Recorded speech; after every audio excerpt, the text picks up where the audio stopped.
To make my bechamel sauce for the top, I take some Greek probiotic yogurt, about a cupful, and I put it into my mixer bowl, or you can use a hand blender, whatever you have in the cupboard. And to that then I add some leftover feta cheese and some oregano. I love oregano.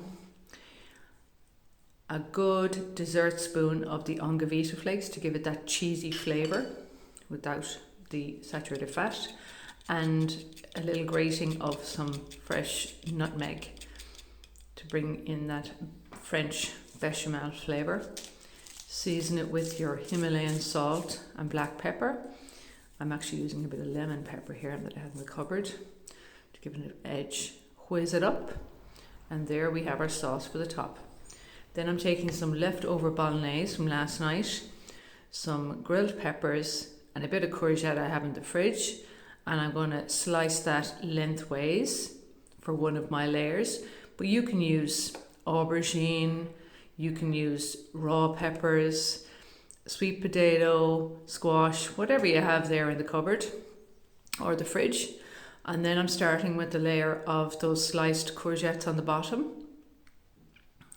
And I'm also going to put in some of the tinned peppers here that I have in the jar. I like them because the skins are off, because for some people it's hard for them to digest the skin of the pepper, and this is just a good handy little thing to have in your cupboard, and you can make dressings and sauces and all sorts of things out of them, and they keep for ages. So a bit of that there in the bottom, and then I'm taking some leftover lasagna, and half of it is going in the bottom layer. I was going to speed this up, but I don't think there's much point really. So in it goes, and I'm just flattening it out a little bit. And then I am going to use some traditional lasagna pasta on the next layer. You can do this whatever way you want. If you just want to use pasta, go for it. Just make sure that it's good quality, and make sure it's whole wheat. So in it goes, and I like to use a spelt version as well because it's easier to digest. A little bit of my bechamel like sauce just to moisten the middle of it, because sometimes it can get a bit dry.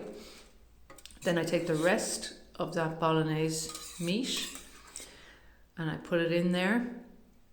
So from about 500 grams of good quality meat with loads of vegetables in there, I got at least 2 dinners out of it.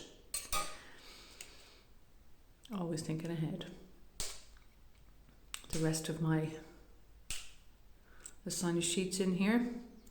Going a bit OCD here now with my piecing it together. And the last of my sauce. I like my lasagna really moist and saucy. You may like only to have a small little topping on it, but I like to really go for it. And then a little bit more pepper, black pepper. Some more Ongavita flakes, but you can use a little bit of a sprinkle of grated cheese if you like, just to give it that nice cheesy top. Bake and enjoy.